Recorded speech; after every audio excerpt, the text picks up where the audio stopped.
Hey there! Thanks for tuning into DuckBricks. I'm Chris, and today we have some breaking LEGO Ninjago news.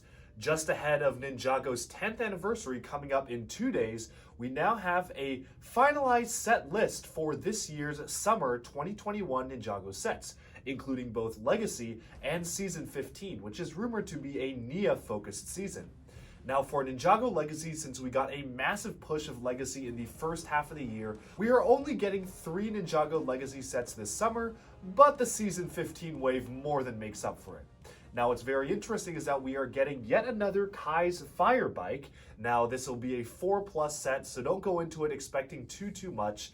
At most, maybe it'll include one of the newer Serpentine figures like the one seen in the Jay vs. Serpentine Epic Battle Pack, but honestly, I'm not expecting too much from a 4+ Junior set. The other two, however, are a little bit more interesting. The largest one so far rumored is the Ultrasonic Raider. So now LEGO has actually remade the Ultrasonic Raider already. It first came out in 2012 under the Rise of the Snakes / Season 1 and 2 subtheme. And then we got one for Day of the Departed and Hands of Time, which was called the Ultra Stealth Raider all the way back in 2016.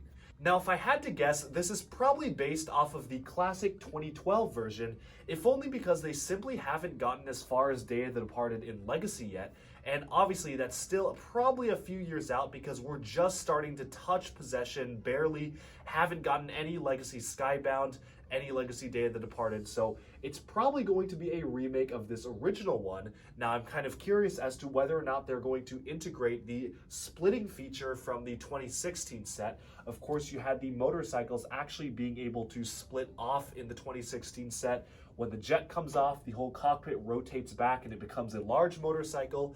That was a very unique play feature, and in my opinion, a big improvement over the 2012 one, which only has one detachable flyer. Now, I'm not sure if they're going to stay completely accurate to the original set and make it such that only the flyer can detach and the rest is basically just one vehicle, or they might take inspiration from the Ultra Stealth Raider of 2016 and actually try to incorporate some of the more interesting play features like this one did. But then moving on from the Ultra Sonic Raider, we have a very interesting set, and this one is the final flight of the Destiny's Bounty.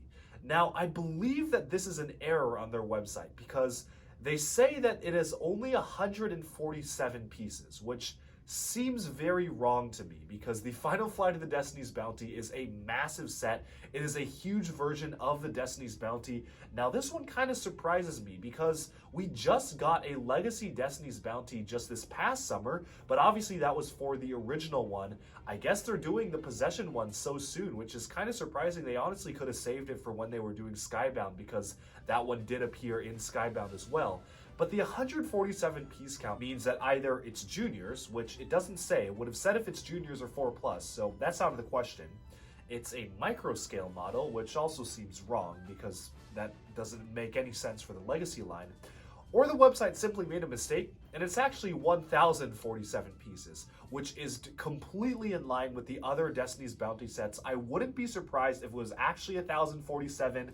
They just made a mistake and called it 147 because there's absolutely no way you can really do that kind of set on a 147 piece budget, so I'm guessing it's 1,047. Now, the biggest question to me is, one, whether or not it will include a Ghost Dragon or even any sort of Legacy Morrow, or will it just be the main boat?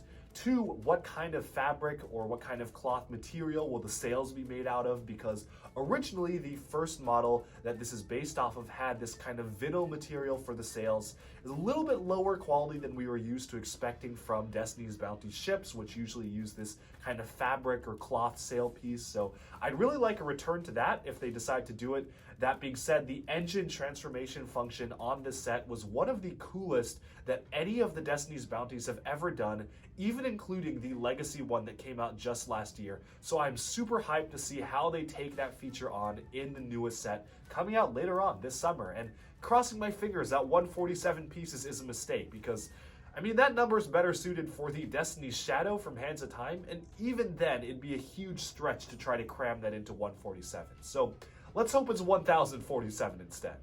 But now we can move on to arguably the more interesting part of this video, and that is the Ninjago Season 15 sets.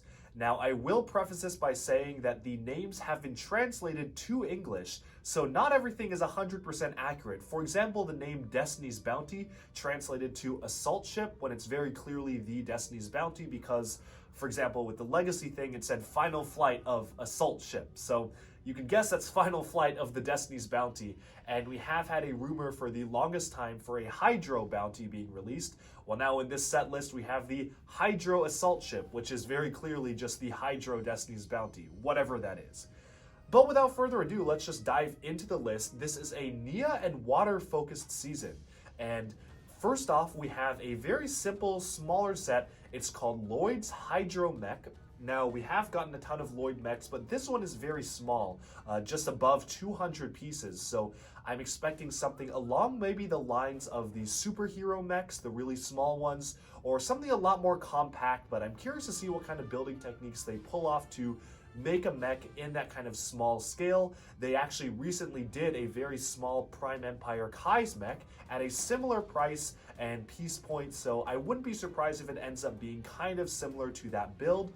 But of course, this is just Lloyd's Hydro mech, so that's kind of interesting. I don't know where the underwater aspect comes into play, because I'm guessing you're going to have a fully enclosed canopy, a clear glass canopy or something for him to be able to breathe under. It's not one of the most interesting ones. What is interesting, however, is that we are getting a fire and water dragon this year. So there are two separate sets. One is a fire dragon for Kai and a water dragon for Nia. And finally, Nia gets a dragon of her own because, of course, all of the ninja throughout the Ninjago line have gotten their own dragons. Kai has quite a few, Zane, Cole, Lloyd, Jay. But Nia's dragons have always been fusion dragons. She got a fusion dragon with Kai in 2017 for the Hands of Time Wave, and Jay's electric dragon from Skybound in the show was actually a fusion dragon between him and Nia. So Nia's never actually gotten a dragon of her own, and she's only actually been marketed in one out of the two fusion dragons she's been a part of. So it's really nice to get her as a main focus this season, especially because Nia never really gets a main focus, at least set-wise. In the show, it's a little different. She has a lot more screen time, but in the sets, there isn't a huge focus on her, so it is nice to get that focus for this season. Now, Kai's dragon is interesting because a lot of people were expecting this to be a legacy set and a remake of the Fire Temple dragon, which came out in 2011. But no, in fact, this is Kai's dragon attack from season 15, which means that both he and Nia will play a pivotal role in the season's events and probably have something to do with having these two dragons being very similar in price point and coming out at the same time. But before we move on to the largest stuff, we have the quote-unquote amphibian submarine. Now, I wouldn't be surprised if this was a villain vehicle because not many of the names correspond to villains in this series. This one is literally the only one that's in any way ambiguous. The rest of them quite literally have the ninja character names inserted before them, so we know that those are hero vehicles.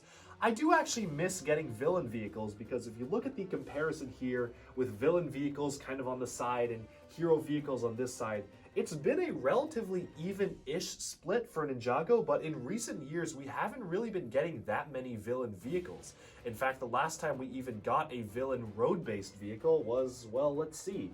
There's one for the Ninjago movie back in 2017, but it was a junior set.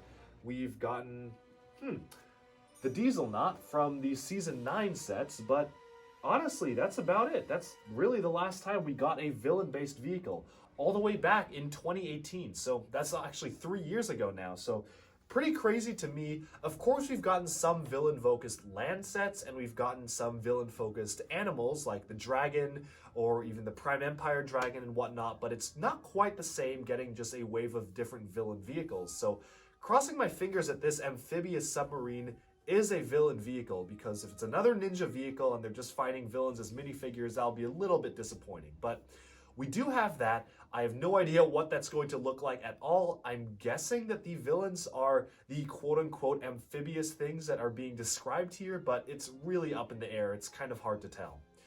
And then we have a very interesting set. Now, the name translates directly to Temple of the Eternal Sea. So this could be a translation error. I gotta admit though, that's a really cool name for a set. Again, no idea what the set is going to look like. Now, if I had to guess, it could maybe look similar to the Minecraft underwater temple, which came out a few years back, but honestly, it's kind of too early to speculate on what this will look like. Just that Temple of the Eternal Sea is a really cool name. And now for the final set. I mentioned this earlier in the video, but yes, we are getting a quote-unquote Hydro Destiny's Bounty. Now, I've got no idea what this looks like at all. If you think about the past few years, we've actually gotten 4 Destiny's Bounty inspired sets. In 2019, we got the Land Bounty, which was the Destiny's Bounty but on wheels. Last year in the summer, we got the Legacy Destiny's Bounty, which was the remake of the 2012 version. Now this year, we are getting the Final Flight of the Destiny's Bounty, a remake of the Possession version. And finally, we're also getting a Hydro Bounty. Now, I'm guessing they're going to differentiate this a lot from the other bounty releasing in the summer. I wouldn't be actually surprised if it was a submarine bounty, which is a very interesting look. I don't know exactly how they'd pull it off and have it be a cohesive build. Have no idea how it looked like, because one of the most iconic things about the bounty is the sails. Even the land bounty had sails when it didn't really need to have them. So I don't really know how you'd integrate that into a submarine. Maybe unless they spread it out along the side as glider wings or something. I don't know, but the name Hydro Bounty suggests that it has something more to do with the water-based aspect, and since every Destiny's Bounty is already a boat, I can't really see it being different in the sense that it is a boat, because they're all boats. So Hydro, maybe going underwater this time.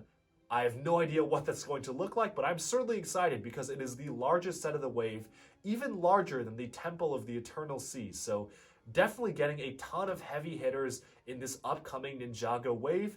But with that, that about sums up what we are getting for Ninjago. Some things to note: no kind of side gimmick sets have been revealed, at least to this point. That doesn't mean they're not coming, but usually they all leak at the same time. And it's kind of strange how we haven't gotten any sort of gimmick size set revealed for this wave. For example, last year we had these Spinjitzu burst sets, which of course made no sense in the show, but we did have these Spinjitzu burst sets for 3 of the ninja. Now, this year we did get some epic battle sets for Legacy, but only for Kai, Jay, Zane, and Cole. We did not get epic battle sets for Lloyd and Nia. So I would have thought that we were getting the final epic battle sets for the last 2 ninja this summer, but the names haven't leaked yet, and so far there doesn't seem to be any sort of new gimmick for Season 15. So honestly, it's really up in the air. That about sums up this breaking news video. Let me know down in the comments below, which sets are you excited for? Do you wish that they would make different Legacy sets, or are you happy with the ones we got? And what do you think of this Season 15 Nia-focused season? Let me know, and stay tuned to Duckbricks for even more LEGO news, reviews, discussion, and analyses coming your way very soon. Thanks, and bye-bye for now.